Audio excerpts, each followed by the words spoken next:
சலீம், நீ ஏன் வரல? எனக்கு வர பிடிக்கல. என் மேலே அவ்வளோ வெறுப்பு வந்துருச்சா? நீ ஓவரா பண்ணால் இப்படி தான் இருக்கும். அப்போ என்னை மறக்கணும்னு நினச்சிட்டல்ல? உன்னை ஆமாம் மறக்கணும்னு நினைக்கிறேன். இப்போ இருந்து உன்னை உன்னை எனக்கு பிடிக்கல, சரியா?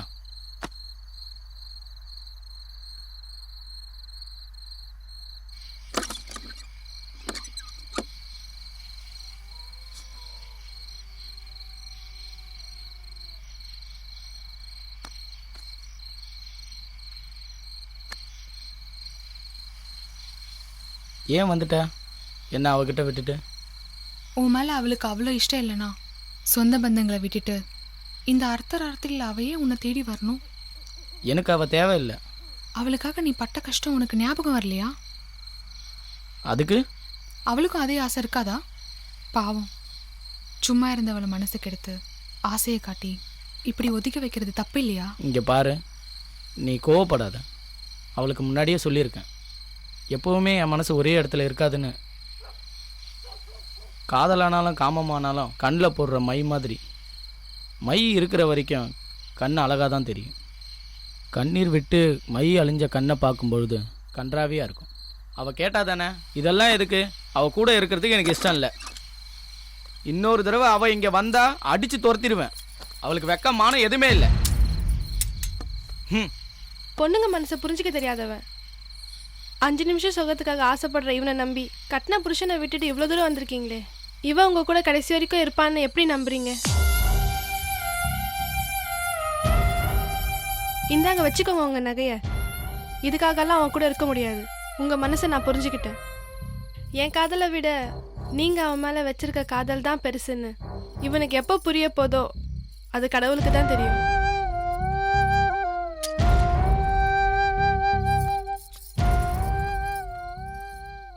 ஆம்பளைங்க எவ்வளோ கல் நெஞ்சக்காரங்கன்னு சலீமை பார்த்ததுக்கு அப்புறம் தான் எனக்கு தெரிஞ்சுது.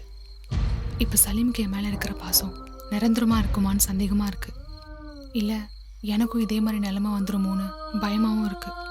மும்தாஜ் சொன்ன மாதிரி என் மேலே காதல் இல்லைனாலும் பரவாயில்ல, ஒரு பரிதாபமாக அது இருக்காதா?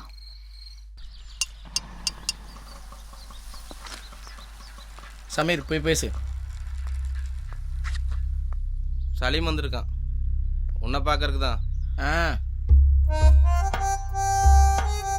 உங்ககிட்ட ஏதோ முக்கியமான விஷயம் பேசணுமா? போய் பேசு. கல்யாணம் பண்ணிக்கிறேன்னு சொன்னானா? கல்யாணம்லாம் பண்ணிக்க மாட்டானா? பின்ன என் பின்னாடி சுத்திட்டே இருப்பானா? கோவப்படாத. இன்னைக்கு ராத்திரி மசூதி பின்னாடி இருக்கிற அரச மரத்துக்கிட்ட வர சொல்லியிருக்கான். என்ன வேண்டான்னு சொன்னவங்க கிட்ட நான் ஏன் வரணும்? நீ ஏன் வரலைன்னா உன்னை தூக்கிட்டு போயிடுவானா. அப்புறம் உன் இஷ்டம், பார்த்துக்கோ. ஏய் சமீர், இந்த புரோக்கர் வேலையை விட்டு நீ ஒழுங்கா மற்றங்களுக்கு வந்துட்டு வேலை செய்யறத பாரு. நாயே என்னவா சொல்ற நீ? யோ, நீ பண்றதா ஏன் புரோக்கர் வேலை? முதல்ல ஒன்ன மாத்திக்கோ, அப்புறம் என்ன சொல்லு. நீ வா. போட இந்த பாரு மும்தாஜ், முதலும் கடைசியுமா சொல்றேன், அந்த சலிமை நீ விட்டுரு. இல்லைன்னா பட்டினிங்கிறத செத்துருவோம். பட்டினி 4 காசு சம்பாதிக்க பாரு. இந்த பாரு கிளைக்கு வந்துச்சு. போ சீக்கிரம் ரெடி ஆகு. தயாரா இருமா.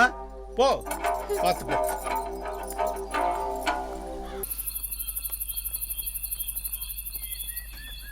என் கோவம் எல்லாம் சலீம் மேலே இருக்க பாசத்தில் மறைஞ்சு போயிடுச்சு.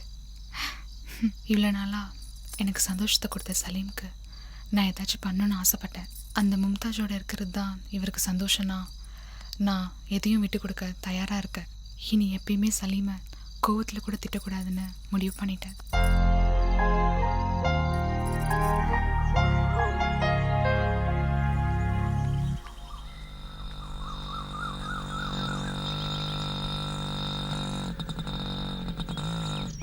எங்க போற? அவங்க வீட்டுக்கு. இதுக்கு தான் உங்ககிட்ட சொல்லாம இருந்தேன். நான் எதுவும் செய்ய மாட்டேன். உனக்கும் சலீமுக்கும் நான் எந்த பிரச்சனையும் பண்ண மாட்டேன். அப்புறம் எதுக்கு போற? சொல்றேன் இரு. முதல்ல சொல்லு. என் பேச்சை நம்பு. என்ன நம்ப மாட்டியா? சரி வா போலாம். ம்.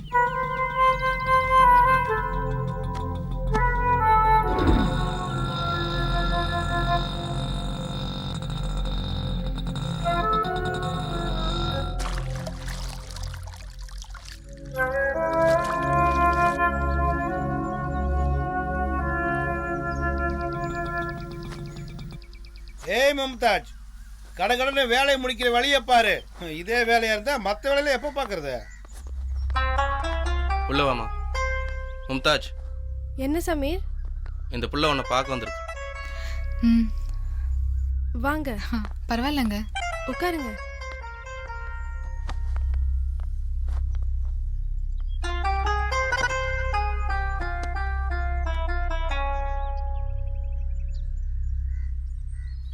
சமீர் சொன்னா உங்களை பற்றி நாடோடியாக சுற்றுறவனுக்காக இவ்வளோ தூரம் வந்திருக்கீங்க. பார்த்தா நல்லா படித்தவங்க மாதிரி தெரியுறீங்க. இது கூடவா யோசிக்க தெரியல உங்களுக்கு? படித்தனால தான் யோசிச்சு முடிவெடுத்தேன். ஊர் ஊராக சுற்றுறவனை விட்டுடுன்னு உங்ககிட்ட பிச்சை கேட்டு வந்திருக்கேன். உங்கள் கூட கொஞ்சம் தனியாக பேசணும். என் கூட வரீங்களா? காஃபி குடிக்கிறீங்களா? இல்லை ஒன்றும் வேணாங்க. சரி வாங்க போகலாம். ஏய் மும்தாஜ், போயிட்டு வருவீல்ல? கண்டிப்பாக வருவேன் மாமா.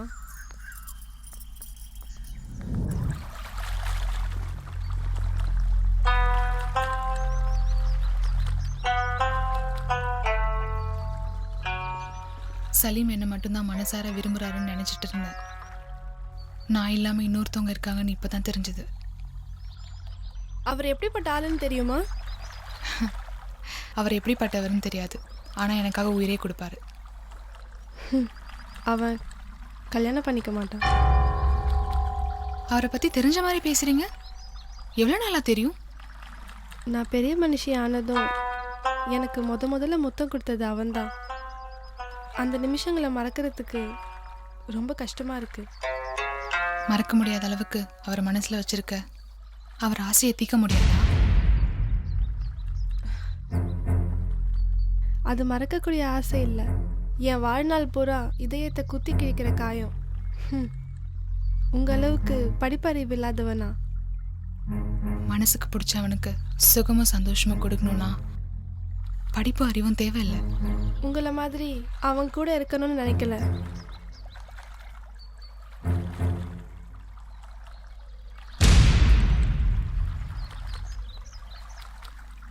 சலீம் மாதிரி ஒரு ஆள் அழகுக்கும் உருவுக்கும் முக்கியத்துவம் கொடுக்க மாட்டாருன்னு நினச்சிட்டு இருந்தேன்.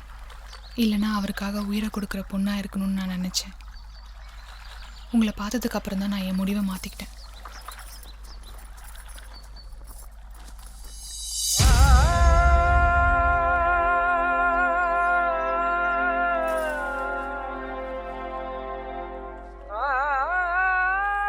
சலீம்காக இதை விட என்னால் எதுவும் பண்ண முடியாது. உங்கள் சுகம் சந்தோஷம் மானம் மரியாதை இதெல்லாம் பக்கத்தில் வச்சுட்டு காதலிச்சவனை சந்தோஷப்படுத்தணும்னு தவிக்கிறீங்களே. உங்கள் நிலைமையை பார்க்குறப்ப சந்தோஷப்படவா பாவப்படவான்னு தெரியலைங்க. உங்கள் முன்னாடி என் காதல் ஒன்றுமே இல்லைங்க சுசீலா. ஒருவேளை நீங்கள் எடுத்த முடிவில் தோத்துட்டீங்கன்னா உங்களுக்கு ஆறுதல் சொல்ல யாருமே இருக்க மாட்டாங்க. உங்களை நீங்களே தான் ஆறுதல் படுத்திக்கணும். அந்த தைரியம் உங்களுக்கு இருக்கா?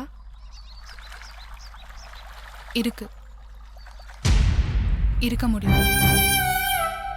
சலீமோட இதயம் என்னோடது. அவர் யார் கூட எத்தனை பேரோட இருந்தா எனக்கு என்ன? அவரோட சுவாசமும் நேசமும் நான் தானே.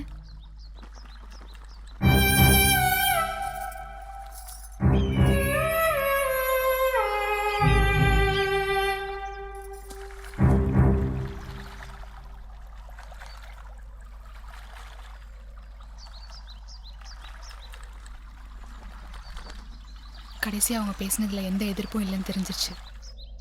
சலீம் எனக்கு ரொம்ப சந்தோஷத்தை கொடுத்துருக்காரு. அவருக்கு இந்த சின்ன சந்தோஷத்தை கூட கொடுக்க முடியாதான்னு நான் யோசித்தேன். நான் கிளம்பும்போது எங்கன்னு கேட்டார். வளையல் கடைக்கு போகிறேன்னு போய் சொல்லிட்டேன். சந்தேகப்பட்டு கேட்டார், நீ ஆசைப்பட்டல அங்கே தான்.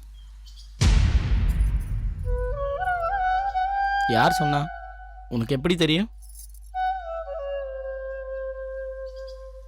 உன் மனசில் இருக்கிறத தெரிஞ்சுக்காத அளவுக்கு அப்பாவி இல்லைனா.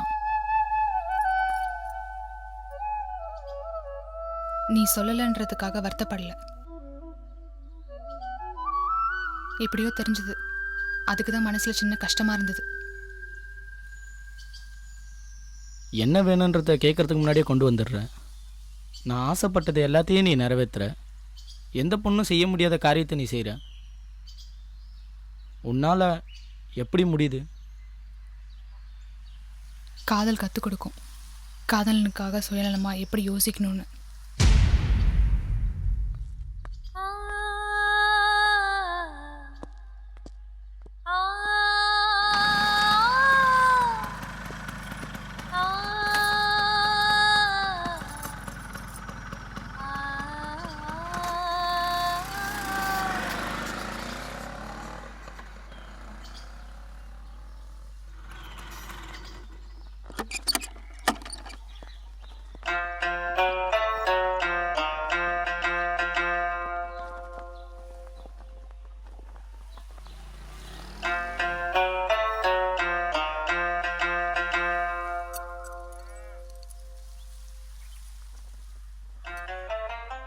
இதோட மதிப்பு 50,000.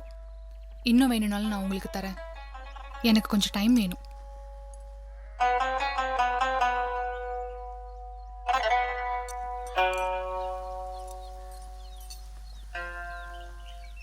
அவன் உனக்கு என்ன வேணும்? இதை செய்கிறதுக்கு எந்த உறவும் தேவையில்லை. காதல் காதல் இருந்தால் போதும். அதுவே கற்றுக் கொடுக்கும் தியாகம் எப்படி செய்யணும்னு. நான் அவருக்காக, அவர் எனக்காக. இது நீங்கள் எப்படி வேணால் எடுத்துக்கோங்க.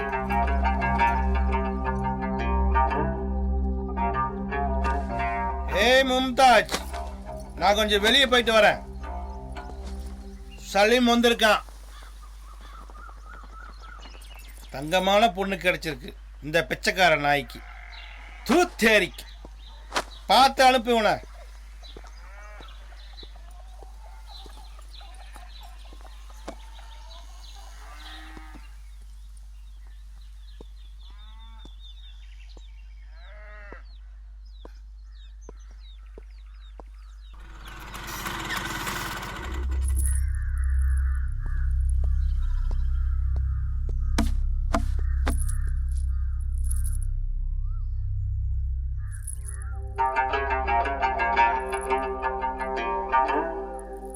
சீக்கிரமா சொல்லு, மாமா வந்துருவாரு. வரட்டுமே, இங்கேயே அடித்து சாவடிச்சிருவேன். சாணியாக பிடிச்சவன். நீங்கள் 2 பேரும் பேசிட்டுங்கண்ணே, நான் வெளில இருக்கேன். சரி, காமத்துக்காக வந்தியா காதலுக்காக வந்தியா? பாசத்துக்காக வந்திருந்தா உனக்கு முத்தம் கொடுத்த அன்னிக்கே நான் கல்யாணம் பண்ணியிருப்பேன். அப்போ ஏன் பேசிட்டு இருக்க? எல்லாரையும் போல என்னையும் பார்க்கலாம்ல, என்னை மட்டும் ஏன் தனியாக பார்க்குற? உன்னையும் எல்லாரும் போல பார்த்துருந்தா நீ எனக்கு முத்தம் கொடுத்த அந்த நிமிஷமே உனக்கும் சுகம் கொடுத்துருப்பேன்.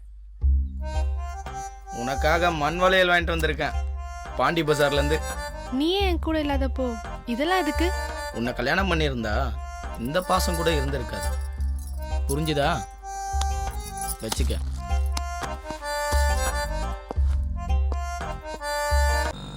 சுசீலா, சுசீலா நிறுத்துங்க. சுசீலா நில்லுங்க. சமீர் நிறுத்து.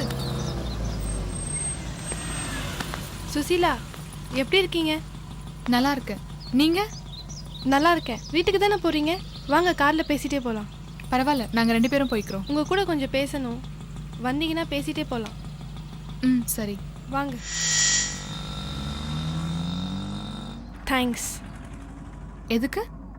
ஒருத்தரை எவ்வளோ தூரம் காதலிக்கணும்னு உங்களை பார்த்ததுக்கு அப்புறம் தான் தெரிஞ்சுக்கிட்டேன். ஏன்னா எப்போ அவன் சுகத்துக்காக என் காலை பிடிச்சிங்களோ அப்போவே உங்கள் மேலே மரியாதை வந்துடுச்சு. நான் விரும்புகிறவனை விட என்னைய யார் விரும்புகிறாங்களோ அவருக்கு வாழ்நாள் பூரா துணையாக இருக்க ஆசைப்படுறேன். இவர் பேர் ரஃபீக். நான் கட்டிக்க போகிறவர். ஹாய். ஹலோ. துபாயிலேருந்து வந்திருக்காரு. என்னை பற்றி தெரிஞ்சும் கூட எனக்கு வாழ்க்கை கொடுக்க வந்திருக்காரு. எனக்கு இன்னும் ஒரு விஷயம் புரியல. எனக்கு சொந்தமான பொருளை இன்னொருத்தர் பார்த்தாலே எனக்கு பிடிக்காது. அப்படி இருக்கும்போது அவனை எப்படி என் கூட? பிரியுன்றதை அவங்க நமக்கு என்ன பண்ணாங்கன்னு கணக்கு பார்க்கக்கூடாது. நம்மளால் என்ன செய்ய முடியுமோ அதை செய்யணும். சலீம் சந்தோஷத்துக்குள்ளே தான் என் சந்தோஷத்தை தேடிக்கிட்டேன். மனசில் இருக்கிறத சொல்ல முடியாமல் பயப்படுறீங்க. அவன் மேலே உள்ள போதையிலேருந்து வெளியே வந்துருங்க. நிஜம் என்னன்னு உங்களுக்கு தெரிஞ்சிடும்.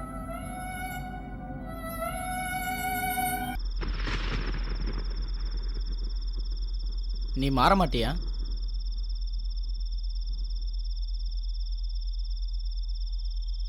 இந்த மென்மையான மனசில் ஏன் இந்த பிடிவாதம், பைத்தியக்காரத்தனம்?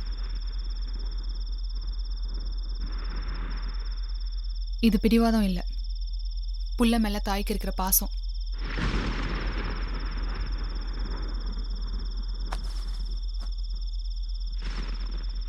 நீ என் மேலே வச்சிருக்க காதல் பொய்.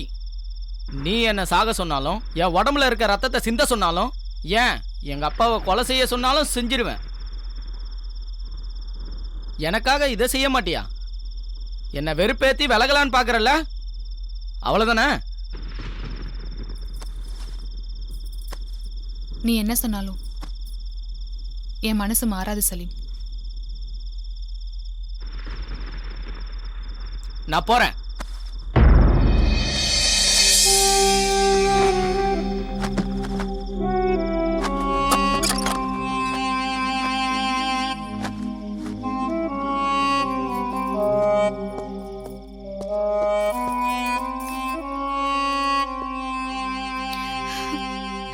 நீ ஆசைப்பட்ட பொண்ணுக்காக என் மனசை கட்டி போட்டு எந்த பொண்ணும் செய்யக்கூடாத வேலையை செஞ்சு என் கண்ணீரால பாவத்தை கழுவுன.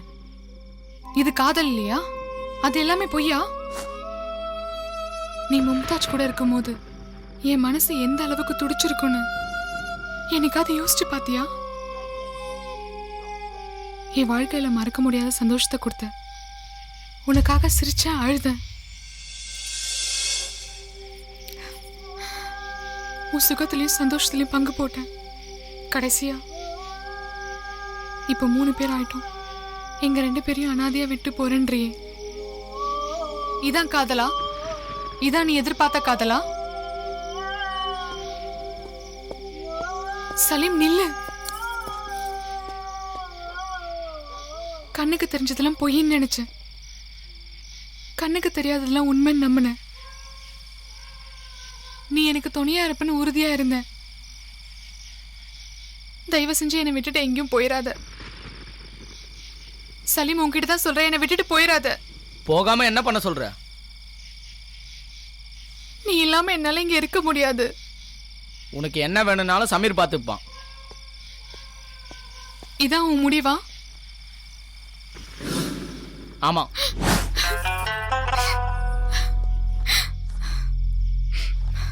என்னை கைவிட மாட்டேன்னு சொன்ன, நான் இல்லாம நீ இருக்க மாட்டேன்னு சொன்ன.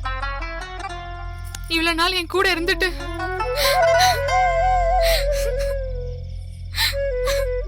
இப்ப என்னை விட்டுட்டு போறேங்கிறியே. இப்ப நான் எங்க போறது?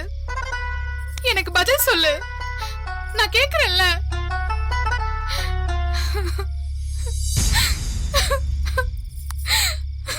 கட்டின புருஷனை விட்டுட்டு கட்டின புடவையோட வந்து சலீம், ஊரு உலகத்தை உனக்காக பகைச்சிட்டு வந்தனே, என் மேல உனக்கு கொஞ்சம் கூட மனசாட்சி இல்லையா?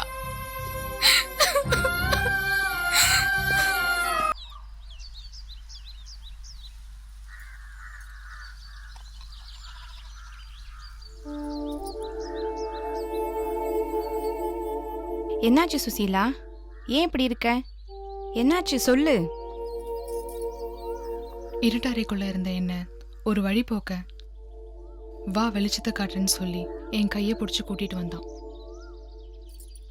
உலகம் என்னன்றதை காட்டினான், சோகத்தையும் சந்தோஷத்தையும் கொடுத்தான். கடைசியா என்னை இருட்டறைக்குள்ளேயே தனியா விட்டுட்டு போயிட்டான். நடந்தது எல்லாத்தையும் மறந்துடு. தனியா இருக்கிறத விட எங்களோட சேர்ந்து இருக்கலாம்ல.